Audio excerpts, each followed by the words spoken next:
Hello students, welcome to my channel. In my previous video, I had gone through the summary of The Grammar of Anarchy by Dr. B.R. Ambedkar. Now, in today's session, I would like to finish off the complete summary of this topic. As you know, already I discussed in my previous video that The Grammar of Anarchy, whatever the prose, actually it is an edited extract from the Ambedkar's speech. Okay, let me go through today's topic. Look at here. How to safeguard the democracy. Yes, look at here. The first thing, what is the first thing how to safeguard the democracy? Abandon the grammar of anarchy. What is the meaning of this? To give up the grammar of anarchy. Look at here. To maintain democracy, the first thing in his judgment that they should hold fast to the constitutional methods of achieving our social and economic objectives. What he was saying that to maintain democracy, they should hold fast the constitutional methods. Yes, in order to achieve social and economic objectives. Look at here. Our social and economic objectives. Yes, it's clear? Look at here. It means they must abandon the bloody methods of revolutionary methods. What are they? Civil disobedience, non-cooperation and satyagraha. So these are called as revolutionary methods. When constitutional methods are open, yes, when our constitution comes into force, there can be no justification for these unconstitutional methods. Yes, when our constitution comes into force, whatever the revolutionary methods, they are invalid. Yes. So these revolutionary methods are called as unconstitutional methods. These methods are nothing but the grammar of anarchy. And the sooner they are abandoned, it's a better for our Indians. So, the sooner they are abandoned, it's a better for Indians. So, to give up immediately. Now, second thing. What is the second thing to give up? Completely abandon the hero worship.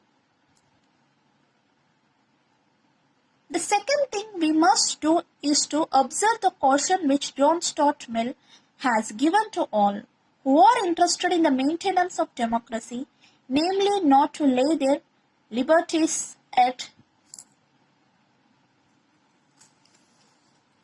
the feet of even a great man or to trust him with power which enables him to subvert their institution. What is the meaning of subvert? Disrupt. Is it clear? Look at here.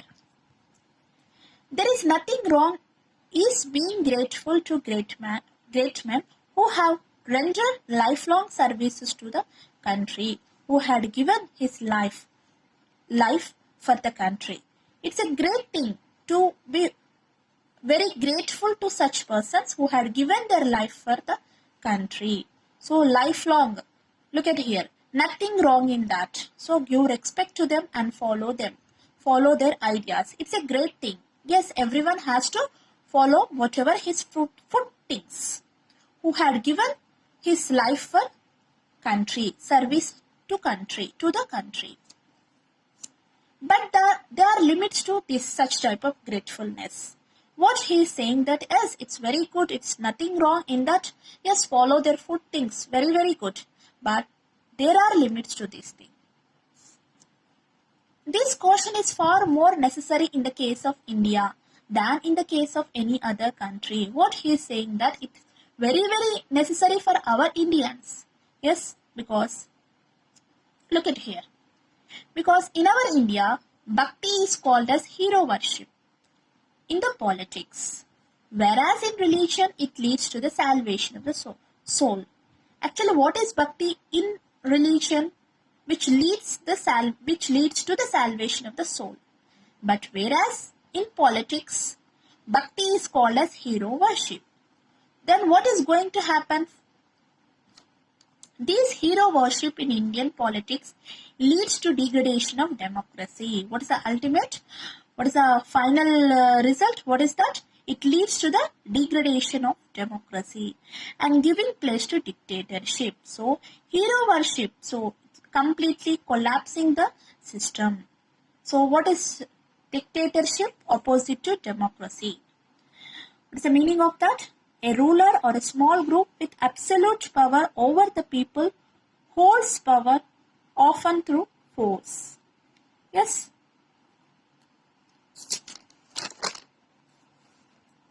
Look at here. What is the third thing? Make a political democracy to a social democracy. Look at here. We must make our political democracy to social democracy. Actually, what is social democracy? It means a way of life which recognizes the liberty, equality and fraternity. Trinity. Yes, what is the Trinity? Liberty, equality and fraternity. So these are the principles. So to be followed in democratic country. Yes.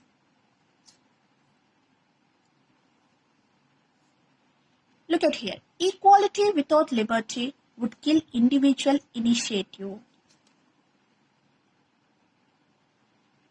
Without fraternity, liberty would produce the supremacy of the few over the other. Fraternity, liberty and equality are the principles. These are very, very important to make a country as a nation. Now coming to equality. What is equality? The state of being equal, especially in status. Yes, rich and poor. So, what is that? Equal. The state of being equal among the rich and poor people and rights or opportunities. Yes, that is the equality principle. Now coming to fraternity. What is that? It means a sense of common brotherhood of all Indians being as one. Yes. If not, what is that? What is the meaning of fraternity? Friendship and mutual support within a group. Is it clear? Look at here.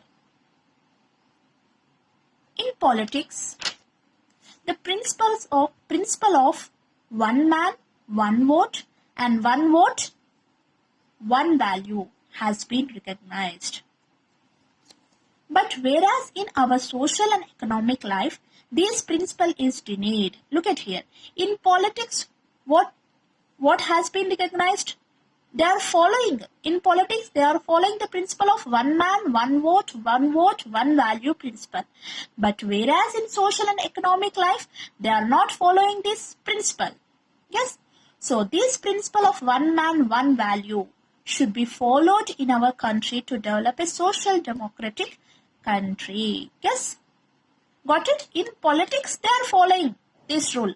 Whereas in social and economic life, yes, our Indians, they are not following this. This principle is denied. So everyone, so whatever this principle has to be followed to develop a social democratic country. Is it clear? Now, what is the conclusion? Very easy.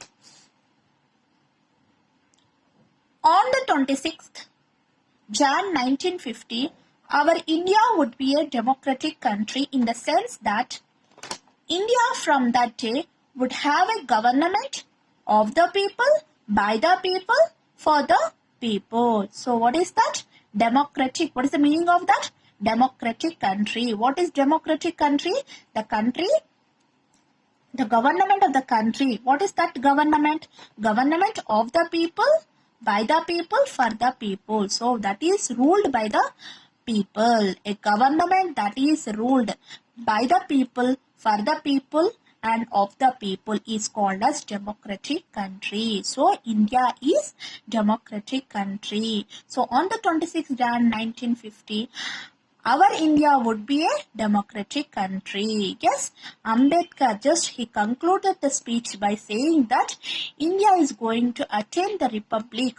So whatever that independence and our constitution is going to come into the force on the 26th Jan 1950. Yes, on that date, from that day onwards, our India is going to be democratic. Look at here. Once again, I'm going to repeat. See, look at here. Fraternity, liberty, and equality. These principles are very, very important to make a country as a nation. Okay. Thank you. Thank you, students.